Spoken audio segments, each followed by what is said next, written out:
Bonjour à tous, les marchés financiers sont dans de bonnes dispositions, finalement une bonne semaine, aidés en cela notamment par les résultats des entreprises américaines. On attendait plus 27,5% des profits des entreprises américaines, notamment plus 20% pour les banques. Il semble que tout cela vole en éclats et qu'on ait des résultats supérieurs aux attentes. Le secteur bancaire a publié cette semaine.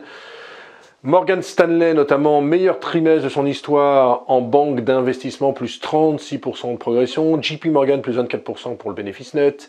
Wells Fargo, plus 59%. Vous ajoutez à cela des prévisions et des résultats meilleurs que prévus en France. Alors, c'est le début en France.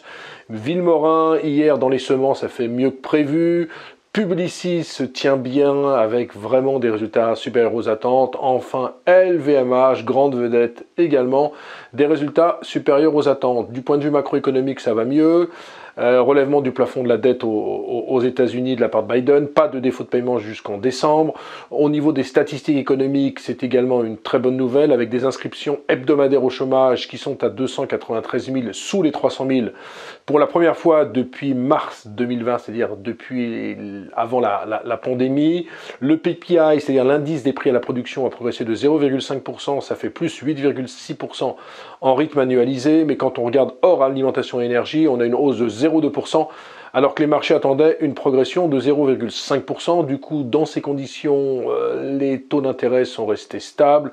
Le 10 ans américain est notamment sur des niveaux de 1,53%, donc un panorama plutôt réjouissant sur les places financières. Il va y avoir encore beaucoup de publications, notamment la semaine prochaine en Europe, mais également aux États-Unis, ça continue. Et donc, comme je disais la semaine dernière, c'est vraiment la microéconomie qui donne le là.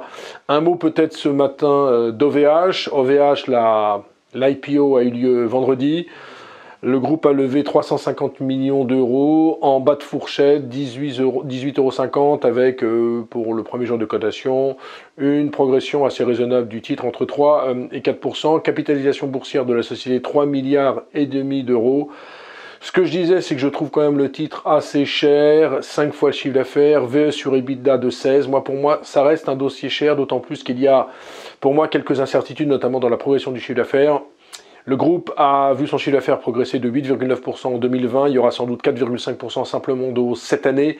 Mais pourtant, dans ses prévisions, il prévoyait une hausse jusqu'en 2024 de 25% par an. Et donc, à mon avis, la mariée, encore une fois, est un petit peu trop belle. Ça ne m'étonnerait pas qu'on soit un peu déçu sur OVH, qui n'a que 2% des parts de marché en Europe, puisque bien entendu, les grands gagnants, ce sont toujours les Microsoft, Google ou encore Amazon. Donc prudent sur ce dossier, même si les débuts en bourse se passent plutôt bien.